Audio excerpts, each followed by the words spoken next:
Jansangram news, बातमीची सत्यता हीच आमची ओळख। वर्धा जिल्ह्यामध्ये काँग्रेस जिल्हाध्यक्षपदासाठी जे संघटन सृजन प्रणाली राबवण्यात आली होती, त्या माध्यमातून जे इलेक्शन करण्यात आलं होतं, निवड करण्यात आली, ही निवड प्रक्रिया जी आहे तुम्हाला वाटतं काही निष्पक्ष करण्यात आली? बिलकुल नाही।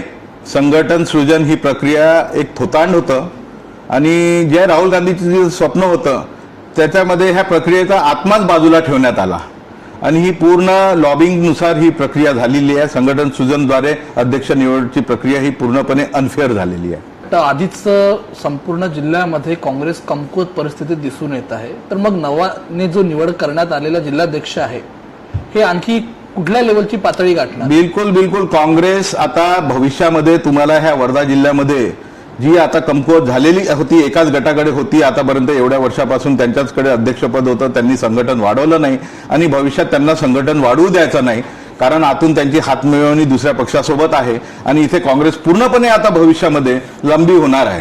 काय वाटतं येणाऱ्या जिल्हा परिषदच्या निवडणुकांमध्ये परत जो आहे काँग्रेसला हारीचं तोंड बघावं लागणार का? निश्चितपणे, कारण की ज्या पद्धतीने निवड प्रक्रिया झालेली आहे आणि ज्या पद्धतीने लोकांना जो एक यावेळेस थोडा विश्वास होता की एक नवीन व्यक्तिमत्व, एक नवीन चेहरा जो सर्व तळागाळातील लोकांना, सर्व जिल्ह्यातील लोकांना घेऊन चालेल असा चेहरा भेटेल अशी अपेक्षा काँग्रेसवाल्यांना होती यावेळेस आणि त्यावेळेस म्हणूनच काँग्रेसवाल्यांनी यावेळेस, मी सुद्धा त्या प्रक्रियेमध्ये होतो आणि मी सुद्धा त्या भाग घेतला होता अध्यक्षपदाच्या निवडीमध्ये।